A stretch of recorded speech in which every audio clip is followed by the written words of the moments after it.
So, hey, we're going to give you an update on the LPR situation. Camden County Presiding Commissioner KRMS reports that the flock camera that had been allegedly removed by Camden County Presiding Commissioner Ike Skelton had been put back in place Thursday, January 16th.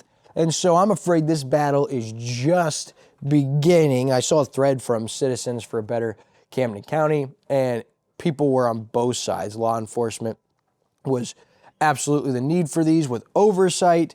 A lot of citizens were absolutely against this. There were a ton of arguments back and forth, and a couple of the arguments I saw that seemed reasonable was somebody asked, was Presiding Commissioner Skelton acting within the bounds, or should a sheriff or the prosecutor have been more involved? That was one I saw. Regardless of where you feel about this, I am fearful that we have a great divide brewing here within Camden County. And I understand the battle, right? The fight, the principle. Like if you're anti-surveillance, you give an inch, they'll take a mile. So under no shape or form.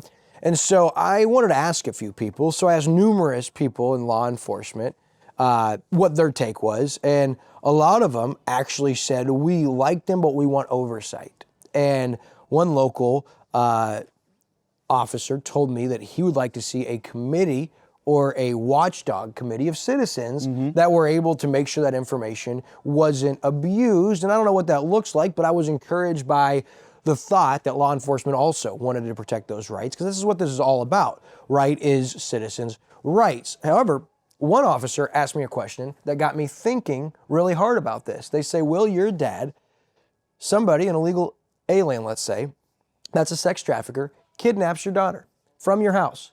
10 minutes later, when you realize she's gone or you finally are able to call somebody, you want to tell the local law enforcement officers to quit being lazy, to be diligent, to buckle up and do their job because you don't want your rights infringed upon, whatever rights those might be. Or do you hope there's surveillance and LPRs that will be able to, within minutes, find out what direction and how far? Now, that is one scenario and situation, a hypothetical, but that did get me to think, what rights am I afraid they're going to get that they're not already getting with Facebook, Google, my debit card, my internet searches, everywhere I go with an iPhone? I'm just wondering, this battle as a county that we've seen, this freedom fighting battle taken up by our presiding commissioner, was this the right thing? And what did it solve? Because now the camera is back, and to date, no charges have been made public, and it's unsure at this point if Skelton will face charges or any criminal proceedings will come of this. But I do know by looking through these comments that what we felt like entering the candidacy of Sheriff Chris Edgar, where you finally had a commissioner's office, a prosecutor's office, and a sheriff's office who were like-minded and aligned, that we're 2 weeks into 2025, and that is absolutely not the case, because from my understanding, the prosecutor's office and the sheriff's office, at this point, their hands are tied. They cannot, with the oath they have sworn, break what they understand to be the law. And so I think there's some questions to be answered, but I just sense this great divide brewing within a jointed community, the powers that be, that would benefit us.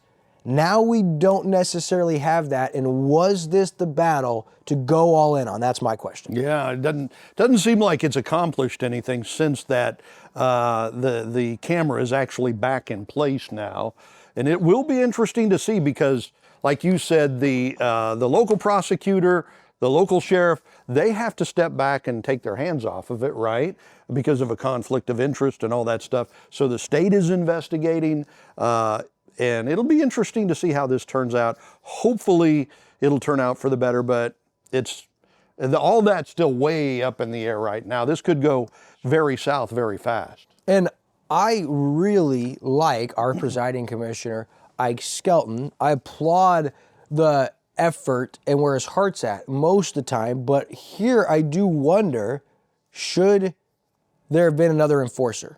Right? I don't know if the presiding commissioner should be the enforcer. And then if you are, you're almost saying it's because my sheriff didn't do it and it's because my prosecutor didn't do it. And is that the case? Because if it is, now people start looking at them and That's what you'd have to do. Well, now they're recused. You can't get answers from them, and that's my point. We have a great divide over license plate readers, and I think everybody is against license plate readers infringing on citizens' rights, but I think the real question here is the action of one individual, and that's our presiding commissioner, Skelton, and did he enact within the bounds of the law as the presiding commissioner with this ordinance passed, or did he break the law? That's really the question, because you can't just do what's right if you feel like it's right if it's not legal.